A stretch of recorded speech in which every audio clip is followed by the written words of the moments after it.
Hello and welcome. In this episode, we'll explore how to support the mental health of looked after children and the vital role foster carers play in helping them feel safe, understood, and able to heal. If you are a foster carer, this podcast is for you.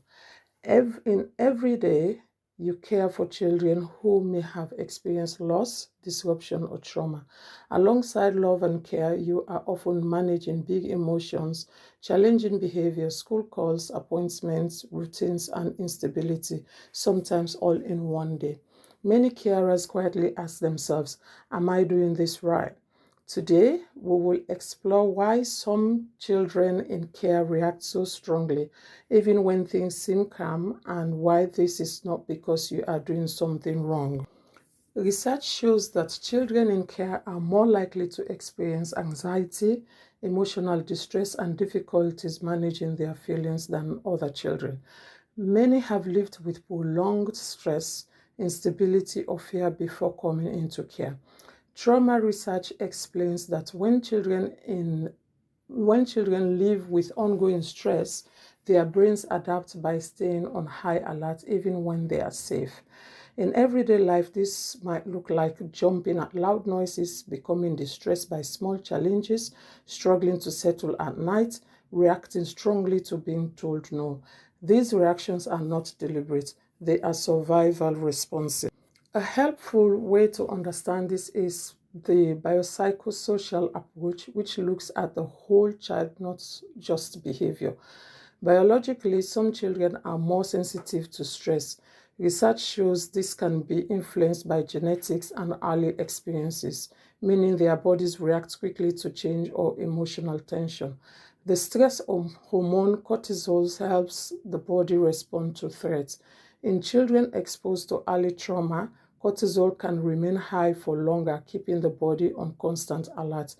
This may show up as anxiety, restlessness, sudden outbursts, or shutting down. Psychologically, some children develop beliefs like adults live or I have to stay in control to be safe. For these children, being told no can feel overwhelming or rejecting, not because they are being difficult, but because it once helped them to cope. The hopeful part is this: the brain is not fixed. Neuroscience shows that through repeated experiences of calm, safety, and emotional connection, the brain can slowly change and learn new responses, a process called neuroplasticity. Seen this way, behavior is communication, not defiance. It tells us not who the child is, but what they have been through and what they still need.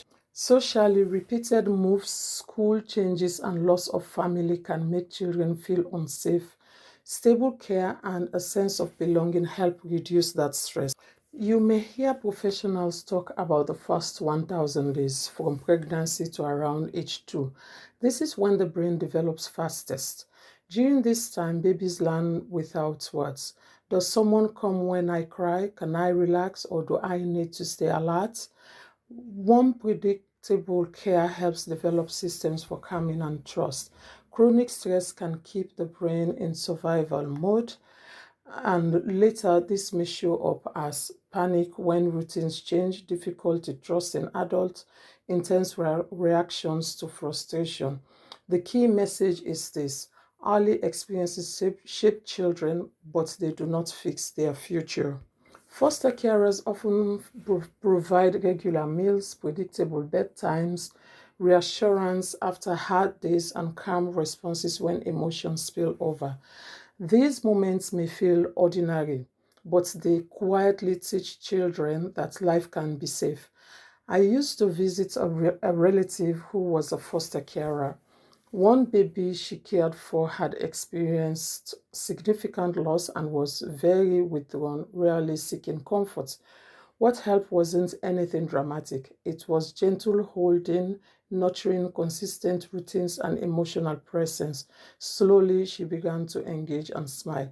That experience showed me that healing often helps quietly through safety, consistency. This work is strongest when foster carers are not doing it alone. Research shows that when carers When carers work closely with social workers, schools, and health professionals, children receive consistent messages of care and safety, which supports emotional well-being and placement stability. National guidance, working together to safeguard children, also makes clear that children are best supported when carers are included in joint or collaborative working. Attachment can sound complicated, but really it's about how safe a child feels with adults caring for them. Children learn whether the world is safe by how adults respond, especially when they are upset or need comfort. Attachment research shows that when adults are calm, consistent, and emotionally available, children feel secure enough to explore, learn, and cope with stress. When care has been disrupted, some children protect themselves by pushing adults away or testing boundaries, not because they don't want connection, but because they are unsure it's safe. So when a child pushes you away, they may really be asking, will you stay even when I'm difficult? And the hopeful part is this: attachment isn't fixed. With patient, reliable, and emotionally attuned care, children can learn to feel safe again and even later in childhood. Emotional regulation, attunement, and containment. Children don't learn to calm themselves alone, they learn through adults. This is co regulation. Children borrow your calm until they can create their own. This may look like sitting with a child who is crying, staying calm while a child shouts, offering reassurance without rushing them. Showing strong feelings don't make adults disappear. Attunement means noticing what sits beneath the behavior. A child refusing to get into the car may not be stubborn. They may be anxious because car journeys once meant separation. Containment means holding that fear safely, staying emotionally steady, keeping boundaries calm, and not taking reactions personally. A contained response might sound like, I can see this feels really big. I'm here. We'll get through this together.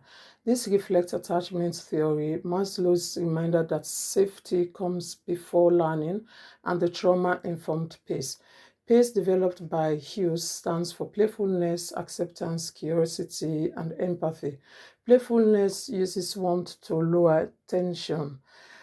Acceptance acknowledges feelings while holding boundaries. For example, you might say, I understand the feeling, but hitting is not okay. Curiosity explores what's behind the behavior. Empathy reassures children they are not alone, validating their feelings. Together, peace helps children feel safe and connected, and calmer behavior often follows. Containment can be hard because many foster carers look after more than one child, limiting extra activities, and this can affect development, including speech, social skills, and emotional regulation. Feeling overwhelmed does not mean failure. The work is emotionally demanding. Just as children need containment, carers do too, through supportive supervision, honest conversation, and reassurance rather than blame. Someone they can safely talk to, offload their emotions and feelings.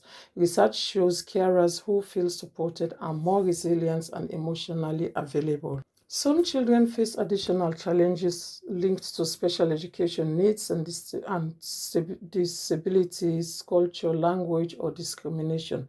Children with signs such as autism, ADHD, or speech language needs are more common in the care system.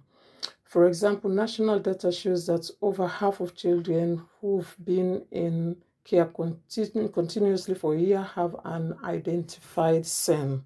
For these children, everyday life can feel overwhelming. Now consider a child who also comes from a different cultural background or who arrived in the UK alone after frightening experiences. Alongside trauma, they may be coping with grief, language barriers, and uncertainty about what lies ahead. When these pressures combine, feeling safe can be even harder. When children feel understood and respected for how their brain works and who they are, stress reduces and behavior often becomes easier to manage. Research shows that when foster carers are well supported, placements are more stable and children's mental health outcomes. If there is one message to take away, let it be this: you do not need to be perfect. You need to be present, supported, and human. Every calm moment you offer helps a child feel safer in the world. Thank you for listening and for the care you give. It truly matters.